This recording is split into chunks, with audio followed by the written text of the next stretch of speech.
So hit it. Hello and welcome to This Is Play Sports, the podcast.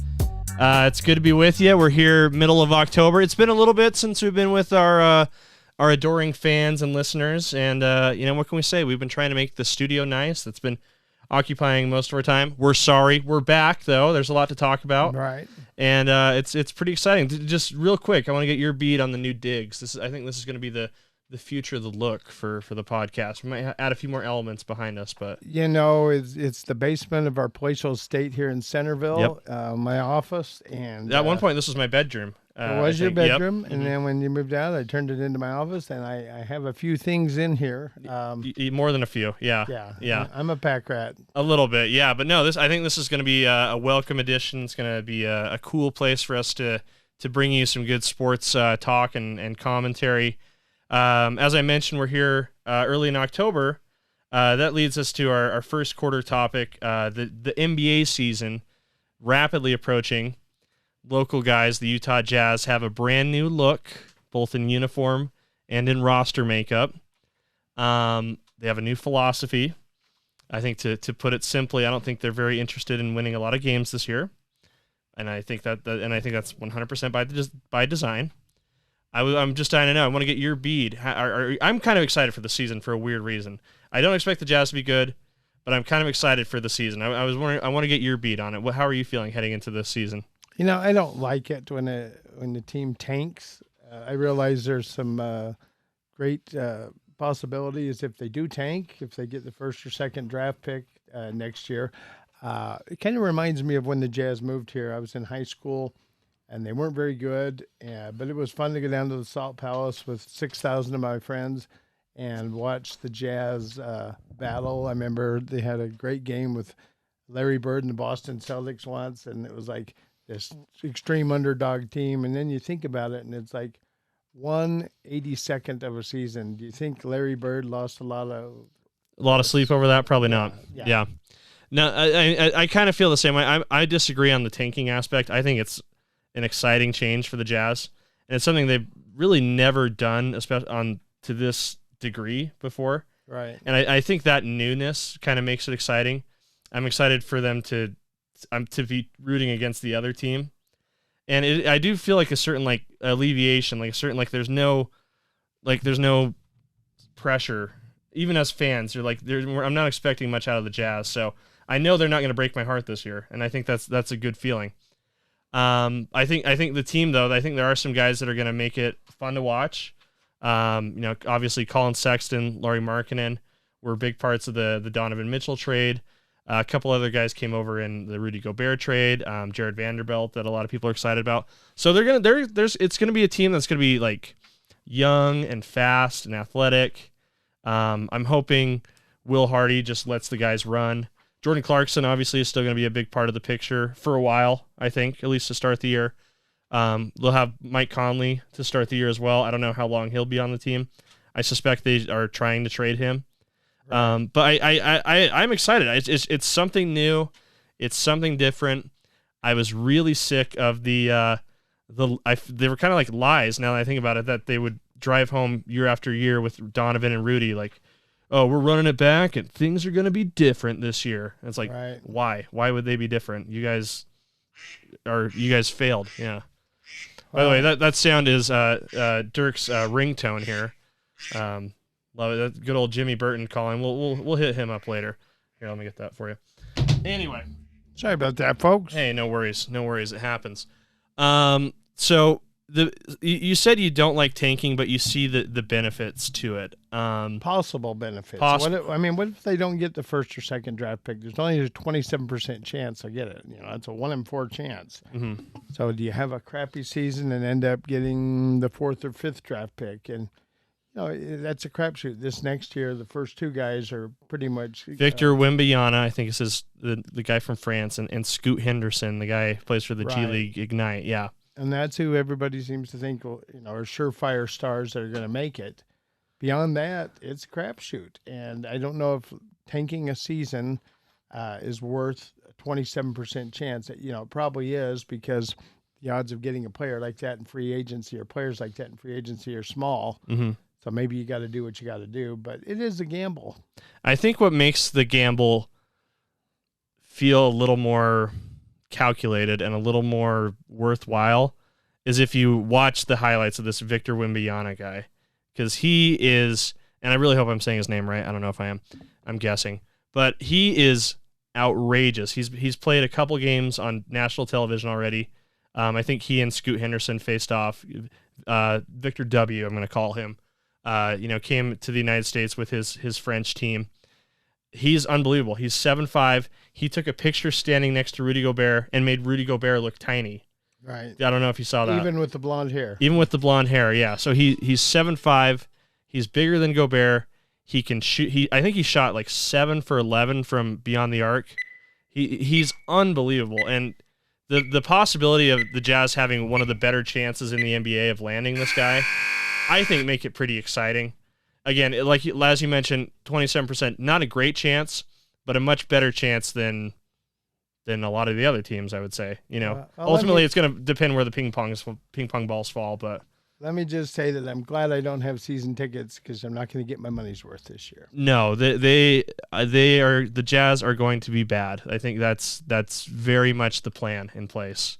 But to your point about like the Larry Bird game, I think they'll have like the occasional game where the guys might put together a fun outing. If they beat LeBron James or something, all of a sudden that one regular season game becomes the Super Bowl. Yeah, and that'll be kind of fun and funny to overreact to.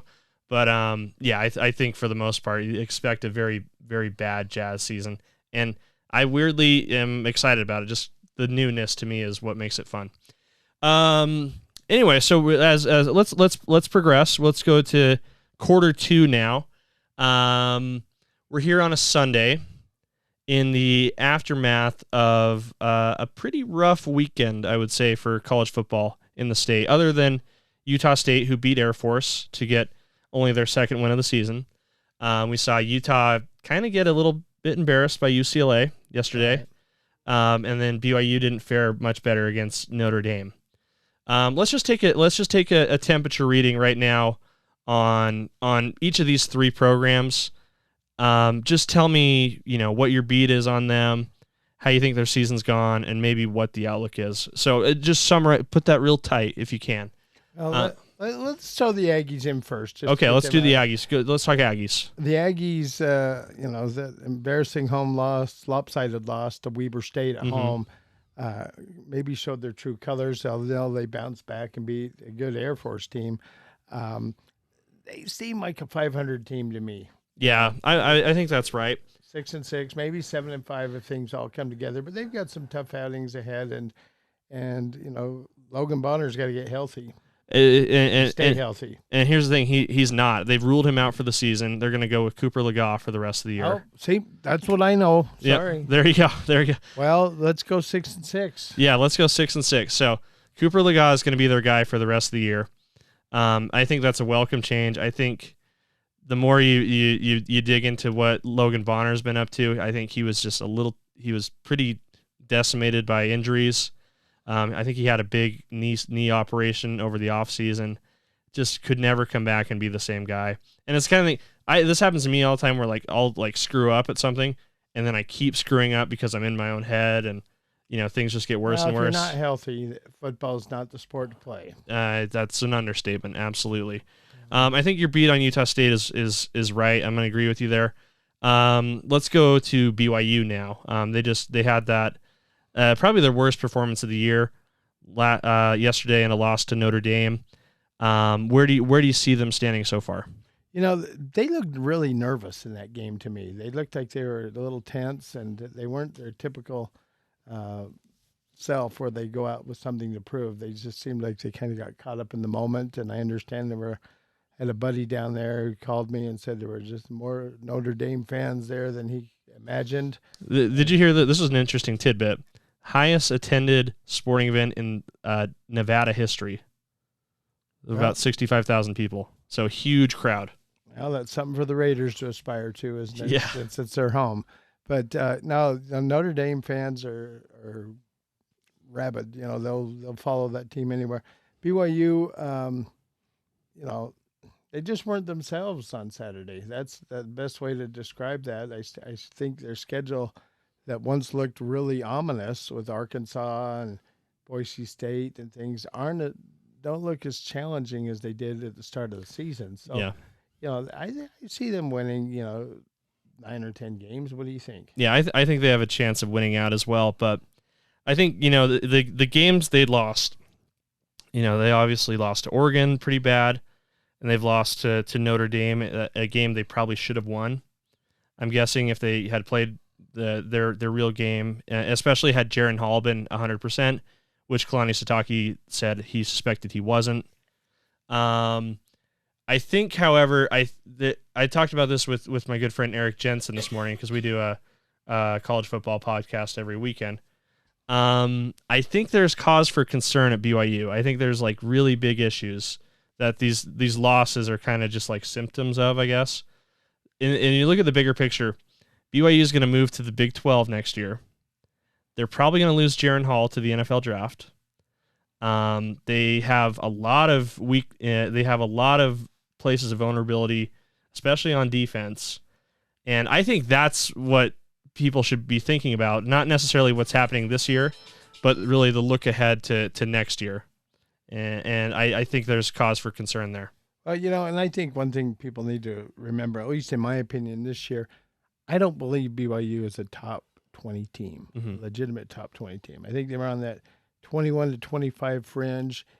And I think, when they lose and everyone's, thinking, gosh, if they'd won those 2 games, they'd be in the top 10 by now.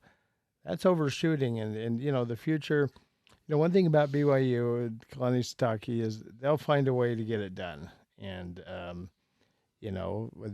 they've replaced guys over the years. They always seem to find Zach somebody. Wilson, yeah. Yeah, Zach Wilson's gone, and they get somebody to replace him who's also going to the NFL. And so that's kind of my take on BYU is let's not get too panicky. I just don't believe they were a legitimate top 15 team. I think they border around that 20, 21, 20, 25 range. They're a good team, and they might win out, and they may climb up to around 15 by the end of it. But I wouldn't panic now. I just don't believe they were a legitimate national contender. Yeah. I think Oregon and Notre Dame showed that. Yeah, for sure. So we're already running long this quarter, but we need to talk about Utah.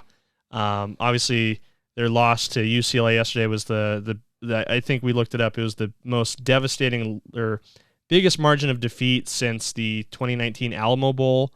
I get you could also lump the Pac-12 Conference Championship game to was it Oregon or Washington that year? I think it was Oregon.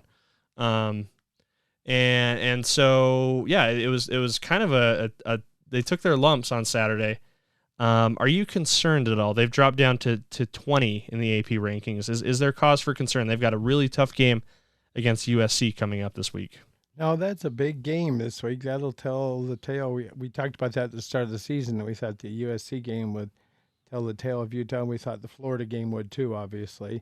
And, again, I'm not sure that Utah went into this thing as a legitimate college football playoff team. And, maybe like BYU and maybe the fact that they're in a conference are more of a top 15 team. I think they'll bounce back and get in the top 15. But this USC game is going to tell a lot. Yeah, I mean, it's going to make or break their season. If they lose, they have no chance of playing in the Pac-12 Conference Championship game. If they win, they'll still have another extremely difficult game at Oregon later in the year. I'm beginning to just come to grips with the fact that like the 2022 season is not the 2021 season. Right. For all three of these teams. I think we got so lucky to see all three of those programs win 10 plus games, play at a high level. I think there's a reason why that's very rare. And I think well, you have to get this is more of a regression to the norm. To come together, and like you said, one bad outing on a Saturday can make or break your season. And the reason to panic, I don't think Utah's going to be a bad team per se. They're still going to win a lot of games and be in contention. But they need this win. They need to win out maybe to get to the Pac-12 championship game. Probably, yeah. Well, let's take a halftime break. In future installments of the podcast, we're going to have a friend of the show come on and give 5 minutes of his takes. So that's coming up soon. We don't have one for this week, but let's just enjoy a quick beverage to refuel. My beverage today is Mountain Dew Thrashed Apple. It's available at Kroger grocery stores. What do you have? I have water from our new Samsung fridge, which I recommend Hey-yo. you get. It has 2 different kinds of ice and delicious water. Cheers. Right on. Okay, back to work. Okay, so quarter 3, we need to talk NFL. And I think the story for today, remember that Taysom Hill guy? You probably remember him, right? I don't like him today because he ran a roughshod over our Seattle Seahawks. 4 touchdowns, I believe, in the game. I think he had a couple of rushing. He had 2 rushing and 1 pass. Okay, so 3. Okay, so huge game for Taysom Hill. He single-handedly defeats the Seattle Seahawks pretty much. But I think this is kind of the NFL season right now is playing out really weird. I think a lot of the teams that were expected to be good have not shown to be good yet, and some teams that weren't really on anybody's radar are doing quite well. The team that I am thinking of the most is probably the Philadelphia Eagles. And you want to talk locals in the NFL? Britton Covey has been a big part of that, and I think we understate how big of a deal it is that he made it onto an NFL active roster. Being an undrafted guy, being a guy the age he is, he's pushing 30, and he's 5'8", weighs 160 pounds. I think we don't talk enough about what a tremendous accomplishment it is for him to be a contributor on an undefeated NFL team right now. When he was injured, I was able to do a story on him in the newspaper, and we went and he let us watch him work out. And he was by himself, and that guy worked his tail off. I mean, he was dedicated, did it every day. So I'm real happy for him. And then, Brian Johnson's quarterback's coach there, and that he's getting some recognition now too. Yeah, he's turned Jalen Hurts into maybe the best quarterback in the NFL this year. Yeah, so so that's been real positive, and those guys are making names for themselves, and it's fun to watch. The NFL season's so long. 17 games. We're not even to the halfway point yet. How a team could reel off 8 straight wins, 9 straight wins, and be back in title contention or playoff contention, including our Seahawks. But I kind of hope they don't. I want them to tank like the Jazz this year. So, but anyway, you're totally right. And I think there are still a couple guys who haven't really popped yet, I would say, with local ties. Zach Wilson is one of those. He obviously missed the first few weeks with an injury. He played pretty well this week. Yeah, he's working his way back. Nice touchdown run. Yeah. I mean, people say it all the time that he's got like all the tools to be successful. He's got to win though if he wants to get love in New York. That's what it's going to take. Well, so still the baby-faced assassin. That's right. But no, I for me, when I think of like locals in the NFL, I'm thinking of the Philadelphia Eagles. I'm thinking about Brian Johnson, Britton Covey. But it's also fun to see guys like Chase Hansen. We've talked about him for a few weeks now. A guy who is up there in age as well, and finally getting his shine. He's on the active roster for the Saints right now as well. So it's really exciting to see these guys that we've covered, and especially guys that I don't want to say maybe have been forgotten, but it's been a few years since they've been playing in Utah, right? And now their time has come, and there's a lot of Utes in the NFL. Yeah, they're excelling at the next level. And while we're talking NFL, I think something we haven't talked about yet is Clark Phillips, and just on that same note, I think he's played his way into being in the first half of the first round. The last few weeks, I think he's shown that he can completely eliminate one side of the field for the other team. That was something we saw against UCLA. They did not even challenge him until the very end, and pretty much one of the first times they did, he picked him off and took him 80 yards for a touchdown. Yeah, he's definitely an NFL guy, and he's definitely a guy that came in with high expectations. Remember, he committed to Ohio State and switched to Utah. So, and it's been nice to see him stay in college, not necessarily leave early for the NFL riches. So I hope he gets good payday. Yeah, I think he will. So let's move on to quarter four. I think you and I are still buzzing about this. It's been a pretty fun week, wild card weekend in Major League Baseball. If you've listened to the show, if you've seen us around town, if you've listened to us commiserate about our baseball fanhood for a while, you know that we're big Seattle Mariners fans. Where's it? We have a pennant even. Yeah. I can't show you the whole room right now, but we've got Mariners gear all over this room. I'm in heaven right now. This is great. As a Mariners fan, one of my very first sports memories or formative sports memories was the 2001 season when the Mariners, with Ichiro as a rookie, won 116 games. They hosted the All-Star game. You and I went to that All-Star game. So that was I was 9 years old. That was a pretty cool deal for me back then. They hadn't been to the postseason since, and they show up to Toronto, and they give the Blue Jays the business and put up, what was it, an 8-run comeback to advance into the divisional round. A 10-9 win in game 2. So that's awesome. What else do you say? You're a Mariners fan. I'm trying to outline how excited I am. I want to hear from you. Or how excited are you about what's happening? I'm an old fart, so I'm kind of subscribed to the old playoff format. So getting used to this new playoff format has been an adjustment because I wanted the Mariners to actually make it in the old, what would have been the old rules, sure. But I kind of like this thing, the way they have it now, and it looks like they're playing in front of packed houses and all the playoff games, and there's a renewed excitement in baseball, and I think that's positive, and the Mariners have their work cut out for them against Houston, and as long as Houston isn't banging garbage cans and cheating, it could be a fun series. Yeah, for sure. And just try to think about how it's. I almost called it Safeco Field, but just how bonkers the folks at T-Mobile Park are going to be for that first postseason game in Seattle in 21 years. They're going to go absolutely insane, and I wish we were there. Mom's not going to let us go. I wish we were there, though. It should be a lot of fun. Mom said we could go to the World Series, though, if the Mariners make it. So we're hoping for that. And, I was kind of joking about the Houston Astros. They're a really good team. They have good pitching. They have good hitting.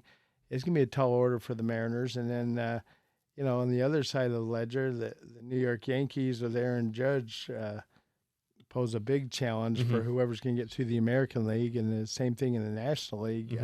With the Dodgers. Yeah. So LA looks like the team to beat there. So, let's just hope that maybe somebody can interrupt a Dodger-Yankee World Series. That would just be insufferable, wouldn't it? What I'm rooting for, because I like fights, I like chaos, I like drama. I wish dogs and cats living together, absolute chaos, absolute anarchy. That's what I'm into. I very, very much want to see that Houston, LA World Series that's eluded us for a few years. Obviously those teams have extremely bad blood towards each other because nobody apologized. Yeah, nobody apologized to the Dodgers after the Astros essentially stole that World Series from them. I want guys throwing a little chin music at each other, taking hard slides into second base. It's something you don't see nowadays, but maybe a collision at home plate could be pretty fun. So I want to, and some crap talking. I think all that would play into a really fun, really watchable World Series. As much as I love the Mariners, let's just we already had our fun. Next year let's have even more fun. I think I really need to see this Houston LA World Series. That's what I'm rooting for. I think the Yankees pose a huge challenge for the Astros to get through, or the Mariners, whoever gets through there. Aaron Judge has just been amazing this year, and it was neat to see him break the record. And speaking of a guy with a great career, Pujols finishing his career with over 700 awesome. homers was, good to see Albert do that. And as a fellow old guy, good for him. Yeah, that was good for him. Awesome. Well, there we go. That's all 4 quarters there. Let's hop into our parting shots. I'm not sure I've thought of one yet. I got one. Okay, go ahead. As many of you know, I'm waiting to get a kidney transplant, and I've had a lot of people helped me through this, my family and such. And I got to talk to Steve Brown, former Utah broadcaster, the other day, and he had a kidney transplant about a year ago.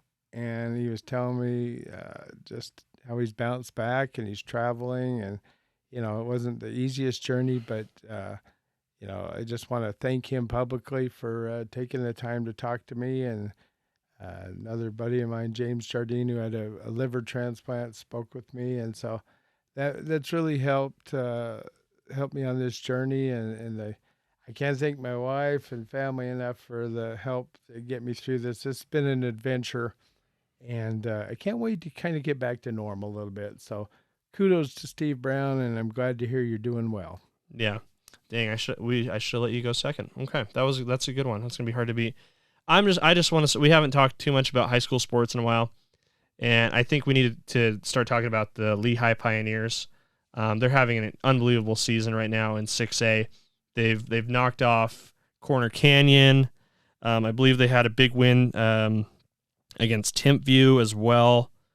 So they might not be 6A, but anyway, whatever, they might be 5A. Anyway, big kudos to those guys at Lehigh. I know they have like a really solid coaching staff, guys with college football experience, even a couple of coaches who have played in the pros, and they're putting together a great season. And it's always fun to see like a little bit of parity, I think, in sports. It's less fun when the Corner Canyons of the world win every year, and it's pretty cool to see those kids in Lehigh put together a great year, and hopefully they can finish it out and play well the rest of the way through. Well, that's a good one. I'm a loyalist, though. I want my East High Leopards to win all the time. I'm completely indifferent about Viewmont's success. They don't have success ever. So, what are you gonna do? Yeah, it's just the school I went to. That's the extent of my had I school studied spirit. A little harder in high school, maybe you would be. We'd be living up on the bench by East High or something. Who knows? That's too bad. Yeah. Well, I wish you had. I like it here, though. Yeah, we're all right here.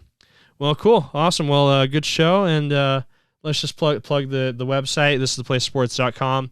I'm trying to get at least a weekly column up there. I know you're working on some stuff as well. So go ahead and check out the website. Follow us on social media. We're trying to get the weekly giveaway going again. So I have the newsletter subscription, or not the newsletter, but the email list link at the bottom. So go ahead and check that out. We'll be drawing a winner here in the near future. So there's a lot of prizes in this room. Yeah, we're trying to just get some of this out of here. So yeah, we're going to dejunk this room. So enter our contest, subscribe, help us get this thing going again. We're in year 2 right now. Yep. And you've remodeled the website, and and we have links to every sports team in the state. It's fun. Salt Lake City is big anchor. If you get on our website, you'll see it looks very different than it used to. You're sitting at your cubicle and you want to just see what's going on in Utah sports. You'll hear it straight from the folks that do it, and we probably need to do a disguise screen that makes it look like you're working. Yeah, they have that cool thing like during the NCAA tournament where you can click a button and then it puts that phony, that's what we need. Yeah, I don't know how to do that, but we'll figure it out. We'll figure that out. But otherwise, appreciate you folks listening, and us, good job. And this is a very talented journalist right here, so follow him, and I'll try to do my share, and we'll get this thing going. But we're excited about the future of thisistheplacesports.com. That's right. Cool. We'll catch you next week.